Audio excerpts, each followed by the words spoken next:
vow to put all efforts into strengthening our marriage and giving you the best version of myself. Rachel, on good days and bad days, rain or shine days, I love you forever, and I pledge to honor you and cherish you as my wife today and every day.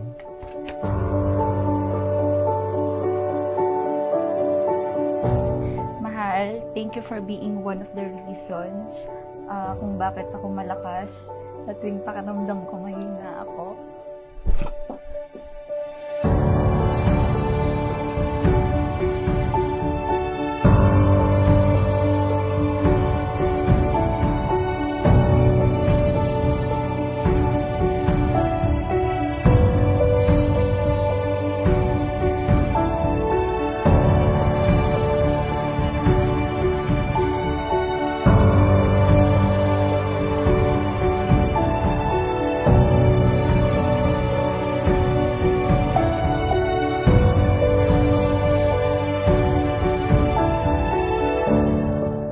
Tulong niya, nagkaroon kami ng pangarap. Ay nga, sabi niya, mangarap tayo. Ay nga, nag-apply ako ng Canada. Na-disagain siya kasi malayo.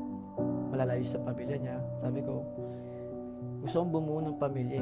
Ayoko nang maulit yung naranasan ko na malayo sa magulang ko.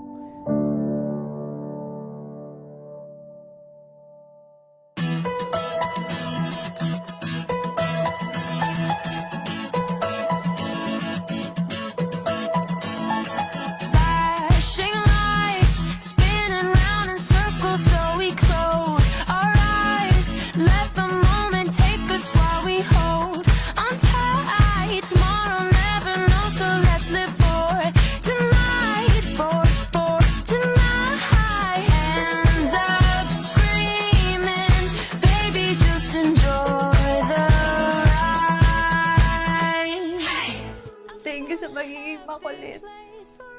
Kasi dahil doon, lagi ako masaya. And I promise na ikaw lang ang mamahalin ko. At pipiliin ko araw-araw at papakinggan. I love you, mahal. I found a happy place, a really happy place. I'm singing, I'm singing. I found a happy place, forever happy days. I'm singing, I'm singing. I found a happy place, it's written on my face. We're singing, we're singing.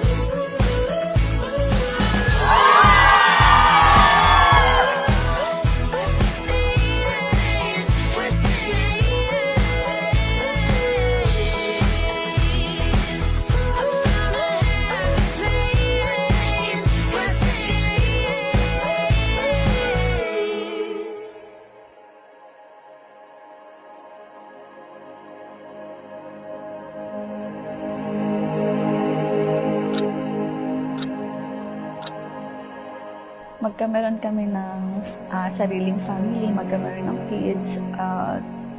From the start pa lang, sinabi namin na ayaw namin sa Pinas. So, ito talaga, nung nalaman namin na approve na yung PR niya. Pwede na niya akong kuhanin. Finally, matutupad na yung dream namin together.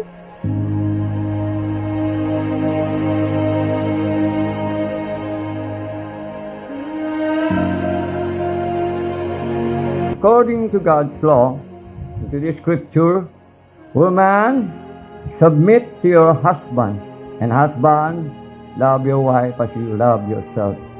Ang babae ay magpapailalim sa lalaki. Pero it doesn't mean na maging katulong, kundi katuwang sa buhay ng lalaki sa kanilang panibagong tatahaking na landas bilang mag-asawa sa pagbubuo ng pamilya. Mahal, there's a million reasons para mahalin ka. At iharap ka sa mundo bilang ilaw at katmangpo sa bagong yugto ng buhay. Mahal, salamat sa di mo pagsuko sa relasyon natin. Na kahit minsan, gusto na nating wakasan. Salamat, mahal. Muli mo akong tinuruan magmahal sa mga panahong sumuko na. Mahal, masaya ako na mayroong ikaw na makakasama ko sa pag-celebrate ng mga importanteng okasyon. We were made for this.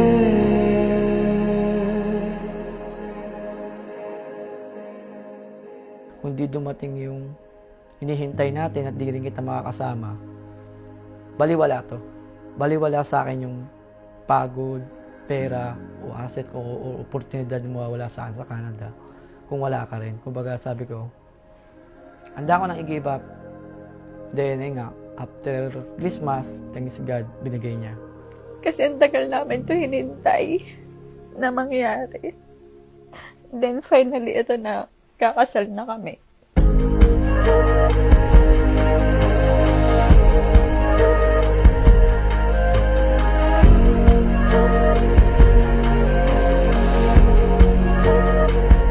Ang ibig sabihin niyan, dalawa na sila, magiging isa, natali silang dalawa. Ang babae, ito ay para na lang sa lalaki. Sa lalaki namang ito ay para sa kanyang asawa.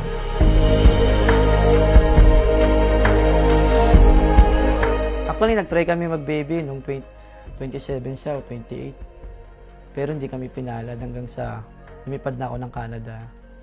Yan nga, abutan ng pandemic, ang dami requirements bago ka umuwi. Ang daming mawawala sa'yo, investment mo sa pera, mawawala lahat. Pero hindi ko na inisip yun eh. Sabi ko sa kanya, anytime pwede akong umuwi, sabihin mo lang. I don't care kung magkano yung gastos ko, magkano gastos natin. Makasama ka lang. Kasi iba ka eh. Sabi niya sa akin, maghanap ka na lang ng iba dyan. Sabi ko, hindi. Madaling maghanap ng babae, pero yung pagkakatiwala mo habang buhay, hindi eh. Hindi ko ipagpapalit yung panandaliang kaligayahan sa minahal ko na mula noon pa. Ayun, kaya sobrang thankful ako na hindi niya ako iniwanan.